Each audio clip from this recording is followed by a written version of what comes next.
Mini neck design பார்த்துடலாமா? It's practice to perfection series episode 12. நான் கோகிலவாணி, இது குமரவர்ண மாதிரி கிரியேஷன்ஸ். ஃபர்ஸ்ட் ஆஃப் ஆல் எல்லாருக்கும் ரொம்ப பெரிய சாரி.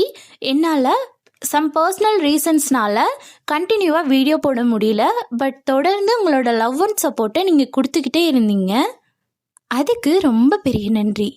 ஓகே, இப்போ நம்ம தேவையான மெட்டீரியல்ஸ் என்னென்ன அப்படிங்கிறத பார்த்துடலாம். A1 Mamta zari thread, silk thread, sugar beads, stone chain, punch beads, tube beads and pearl beads, அப்புறம் பார்த்துட்டிங்கன்னா கட்டர் அண்ட் ஃபைனலாக நீடில் நம்பர் 13. இதெல்லாம் தான் நம்ம இன்றைக்கி யூஸ் பண்ண போகிற பொருட்கள். எப்போவுமே நெக்கோட ஃபர்ஸ்ட் 4 லைன்ஸ் பார்த்துட்டிங்கன்னா நம்ம த்ரெட்டால் தான் ஒர்க் பண்ணணும்.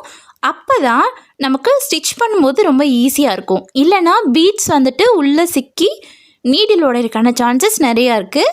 ஸோ ஃபஸ்ட்டு 4 லேயர்ஸ் வந்துட்டு நம்ம எப்போவுமே த்ரெட்டில் தான் ஒர்க் பண்ணணும். ஓகே, இப்போ நான் வந்துட்டு ஃபர்ஸ்ட் 2 லேயர்ஸ் வந்துட்டு ஜரி த்ரெட்டில் ஒர்க் பண்ணிகிட்டு இருக்கேன். டேர்னிங்க்கெல்லாம் உங்களுக்கு பிரச்சனையே கிடையாது. இது யூ ஷேப் அப்படிங்கிறதுனால நீங்கள் என்ன இது பண்ணியிருக்கீங்களோ, ட்ரா பண்ணியிருக்கீங்களோ அது மேலேயே அப்படியே ஒர்க் பண்ணிட்டு வாங்க.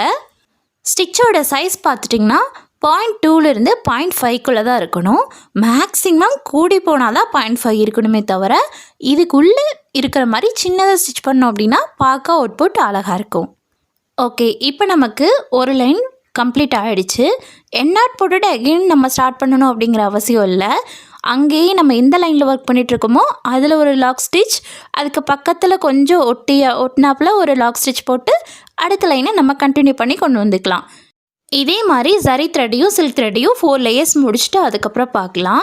சில்க் த்ரெட் பார்த்துட்டிங்கன்னா நான் வந்துட்டு ராஜ் பிராண்ட் தான் எடுத்திருக்கேன். நெக்ஸ்ட்டு லேயர் பார்த்துட்டிங்கன்னா சுகர் பீடு. ஃபர்ஸ்ட்டு பீடை எப்படி லோட் பண்ணணும் அப்படிங்கிறத நான் உங்களுக்கு காட்டுறேன் பாருங்கள். நீடில் நேராக